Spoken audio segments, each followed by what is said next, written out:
98.7 WFGR. It's Andy O and Dave Cackley. 8:29 on a Tuesday. We were out in Cannonsburg last Thursday night as part of the Classic Convertible giveaway. Right. And we had a chance to spend a little time at the Honey Creek Inn and then across the street at the Grist Mill.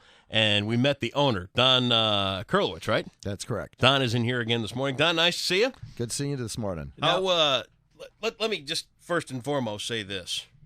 I'm really good when it comes to putting names and faces together. I'm a ringer.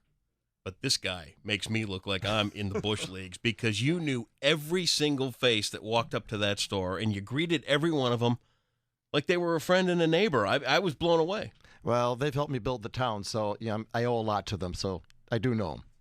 Weren't you amazed? I was stunned. It was shocking. It's like it was literally. It seemed like they all seemed like family members to you. It's like, that's my brother, it's my cousin. That's the vibe you get, even if they were strangers. Yeah, well, it was an absolute great feeling and a cool town. I felt like you know what I felt like I was in. You see that movie Fried Green Tomatoes? Yes. They had three little buildings, and it was the whole town. Right. And it was all encompassing. I felt like that. It was like home. Very cool. Loved it. Oh, thank you. Appreciate it. After 30 years, we've had a lot of fun there. It's taken you 30 years to build that whole neck of the woods up? From where it started, yes. Wow. Now from what you were saying last week, I don't know if you want to get into this or not, it was kind of like Wild West days way back when. Yeah, it was interesting. Yeah. Yes.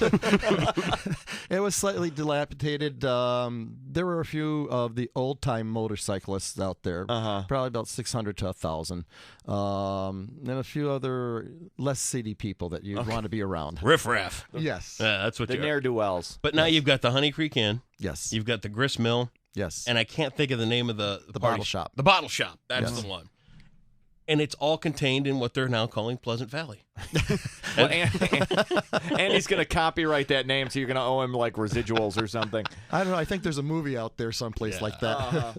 Well, I mean, you're always going above and beyond for customers. You're always going on above and beyond for your people out there. Talk a little bit about the Labor Day party you've got coming up. Well, it's an all-day end-of-summer picnic. Okay. We start out with the duathalon, which is a bike run through the area. Okay. In fact, the road commission has been kind enough for the last few years that we closed Cannonsburg Road down between Honey Creek and Giles for about 4 hours for the whole event. That's cool. Afterwards, I know you guys had a little bit of our smoked meats out there, so God, those were good. I'll do the wings and chicken and pulled pork all afternoon. We have sandwiches and dinners, and then I have 4 bands coming out, and then I have 4 microbrews, all the new ones in the area. Like who?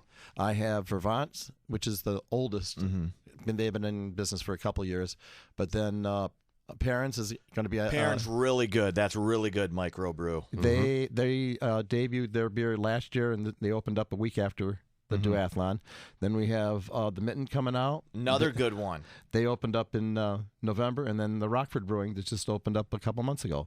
So I'm trying to give them a little bit of a hands up of the smallest places, give them a little, hello, what we're doing. I kind of get a kick out of the fact that Vivint is like the oldest one in town, and it's 2 years old. I know. What an industry we've started here, huh? It is great. Oh, and the beers are all fantastic. It's a whole different 30 years ago, I was trying to get draft beers in from all over, and I can only go out, they had to all be imported. Right. And now it's all been reversed to... Everybody's making their own. Well, not only that, but we're now importing beers to Europe. That's right. You know, these guys have now done a fantastic job.